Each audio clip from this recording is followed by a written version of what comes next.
안녕하세요.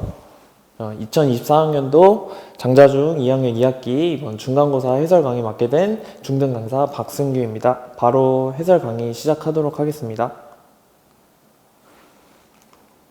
우선 문항이 1학기랑 이제 동일하게 계속적으로 이제 유지가 되고 있는 것 같아요. 객관식 19개 75점에다가 이제 논술형 25점. 뒤에서 말씀드리겠지만 그 배점도 다 똑같아가지고 1학기랑 그래서 동일하게 안내해드리겠습니다. 그래서 저번 학기에 이제 1차 함수를 조금밖에 시험을 보지 않았기 때문에 그 뒷부분에 마저 이제 1차 함수 보고 그 다음에 저희 삼각형 그리고 사각형에서 도형의 성질에서 대부분의 문제가 출제가 됐고요.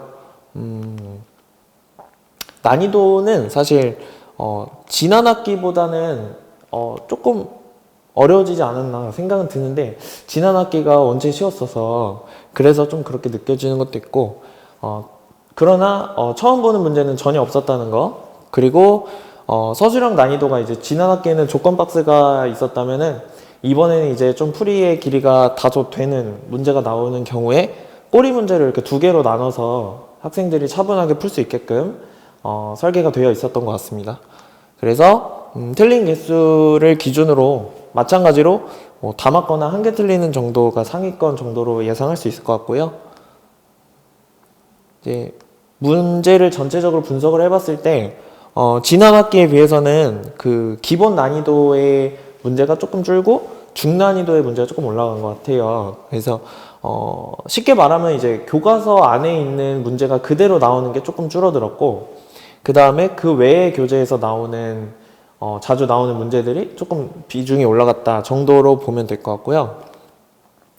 그래서 여전히 교과서에서 연계가 많이 되고 있는데 그것도 한번 먼저 확인해 보겠습니다. 예를 들면은 이제 객관식 1번 같은 경우는 사실 그 책에 있는 문제를 보면은 정말 식까지 똑같고 보기도 똑같죠. 그래서 형태만 바뀌어서 나왔다 정도의 문제이고 그리고 이제 객관식 7번 같은 거는 여기 지금 문제를 보면은 뭐 PD 더하기 P2의 길이를 구해라 라고 돼 있는데 이것도 이제 교과서에서 그대로 거의 숫자만 바꿔서 나온 문제이고요. 빠르게 넘어가도록 하겠습니다. 그 다음은 이제 논술형 2번인데 논술형 2번은 그 이제 교과서에서 진짜 똑같이 나와서 거기다 이제 삼각형의 성질을 이용해서 구체적으로 서술하라는 문구까지 덧붙여줘서 안내가 돼가지고 그래서 아마 논술형 문제 중에 4점 배점으로 가장 낮지 않았나 뭐 그렇게 생각을 하고 있습니다. 그래서 여전히 교과서에서는 연계율이 높은 편으로 유지가 되고 있지만 이제 이번 학기에는 제가 개인적으로 생각하기에는 윙이나 코어에 있는 그 다른 학교 교과서의 문제라든지 아니면 다른 문제집에 있는 뭐 자주 나오는 문제들 그런 빈출 유형이나 필수 유형들이 정말 많이 좀 보였던 것 같아요 시험에서. 그래서 그런 것도 한번 확인해 보겠습니다. 객관식 11번 같은 경우인데 이게 이제 그 교과서에는 사실 이런 유형의 문제가 아예 없거든요. 근데 저희가 코어에서 풀었던 문제 중에 그 외심에 관련된 문제에서 도형도 똑같고 거의 이제 숫자만 다른 케이스죠. 그래서 이런 문제도 한번 풀어봤었습니다. 또한 몇 개 더 있는데 객관식 12번 같은 건 사실 이번 중간고사를 준비한 학생들이라면 이 문제가 정말 질리도록 많이 풀었을 거거든요. 윙이나 코어에 정말 많이 실려있는 문제이기 때문에 심지어 저희 이제 퍼펙트 그 일요일에 봤던 퍼펙트 모의고사에서도 있었고요. 그래서 수도 없이 만났던 문제라는 걸 기억할 텐데 대표적으로 이제 윙에서 하나만 뽑아왔습니다. 그래서 거의 똑같은 문제라고 볼 수 있고요. 그 다음 이제 객관식 18번도 중간고사 준비한 학생이라면 정말 많이 봤던 스탠다드한 문제인데 요것도 이제 코어에도 있고 이거 제가 코어에서 따오긴 했지만 사실 윙이나 코어나 뭐 실전 모의고사나 정말 많이 있었던 그림입니다. 그래서 요렇게 조금 그 교과서에는 없는데 다른 교재에 있는 문제들이 정말 비중이 좀 올라간 것 같아요.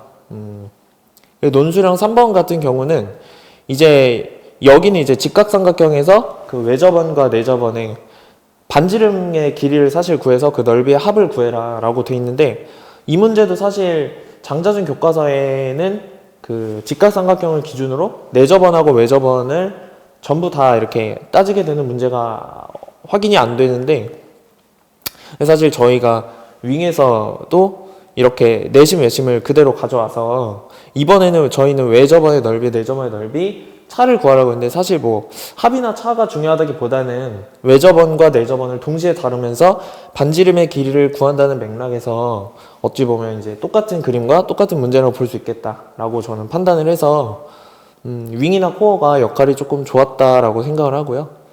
마지막으로 논술형 4번 문제 한 번만 보겠습니다. 우선 그림부터 보시면 교과서에는 없지만 저희 코어 교재에 지금 똑같은 문제가 있죠. 얘를 살짝 이제 아래로 뒤집으면 이런 그림이 되는 건데, 이제 각의 이등분선이 나오면 항상 이제 이등변 삼각형을 먼저 생각하자, 뭐 그런 유형의 문제죠. 근데 이 문제가 다소 풀이가 좀 길 수 있기 때문에, 혹은 이제 물어보는 게 뭐냐에 따라서 풀이가 달라질 수 있기 때문에 장자중 같은 경우에는 이번 중간고사에서 선생님들께서 이제 이렇게 꼬리 문제 2개로 설계를 해서 4점 4점 이렇게 배점하셨어요. 그래가지고 총 8점의 배점이 걸려있던 논술형 4번 문제였는데, 이거는 선생님하고 같이 이제 배점이 컸던 만큼 풀이 한번 간단하게 보도록 하겠습니다.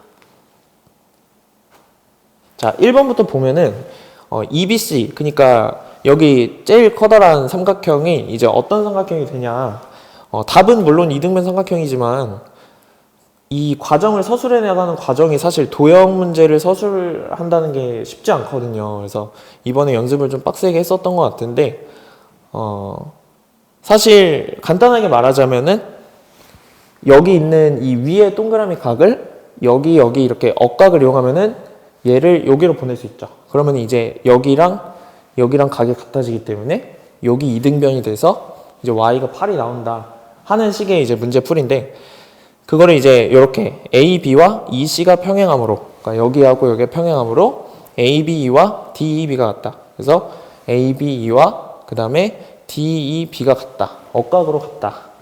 그래서 이제 두 밑가의 크기가 같아지기 때문에 이등변 삼각형이 되고, 그래서 이제 EC와 BC의 길이가 같아지기 때문에 Y가 8이 나온다 라는 형태의 서술이 되고 있고요. 그 다음에 4-2도 마찬가지입니다. 뭐 자세히 소개는 안 하겠지만 어쨌든 이제 억각의 성질을 이용하면은 이 밑에 각이 여기 쪽으로 가기 때문에 AFB죠. 여기로 가기 때문에 이제 여기 밑각이 같아져서 이제 이 길이가 5였기 때문에 여기 AF의 길이가 5가 되죠. 그래서 이제 이만큼이 8이니까 X가 이제 3이 되는 거고요. 그런 식의 이제 서술을 적어놨습니다. 그래서 이 정도가 이제 8점 문제여서 난이도는 사실 그렇게 계속 어려운 편은 아닌 것 같아요. 대신에 이제 교과서의 문제가 그대로 나오는 비중이 조금 줄었다가 특징인 것 같고요. 전체적으로 이제 정리를 하자면 앞서 계속 말씀드렸듯이 지난 학기에 비해서는 교과서에 없는 문제가 조금 한 5개 이상은 최소 출제가 됐던 걸로 확인이 됐고요.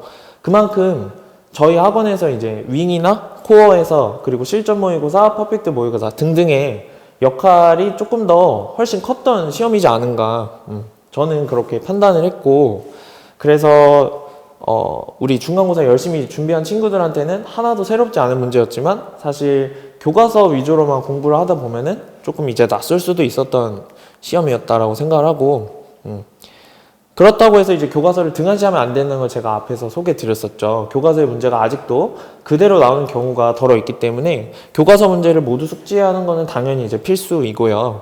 거기에다가 더해서 이제 내신 윙이나 코어를 통해서 그 필수 유형 혹은 이제 기출문제 자주 나오는 빈출 유형을 반복 숙달해서 훈련을 한 뒤에, 그래서 객관식을 빨리 푸는, 그리고 정확하게 푸는 트레이닝이 돼 있으면 그만큼 우리 친구들이 이제 중학교 도형을 다루는 과정에서 그 서술형으로 푼다는 게 좀 낯설잖아요, 아직은. 그래서 도형은 이제 서술형 시간을 최대한 확보해 놓는 게 전략 중에 하나라고 볼 수 있고, 그런 맥락에서 시간을 확보하는 것부터 해서 이 서술형 대비의 시작이라고 볼 수 있죠. 그래서 100점을 위해서 감점을 당하지 않기 위해서 체계적으로 서술형 대비 이어나가면 좋을 것 같습니다.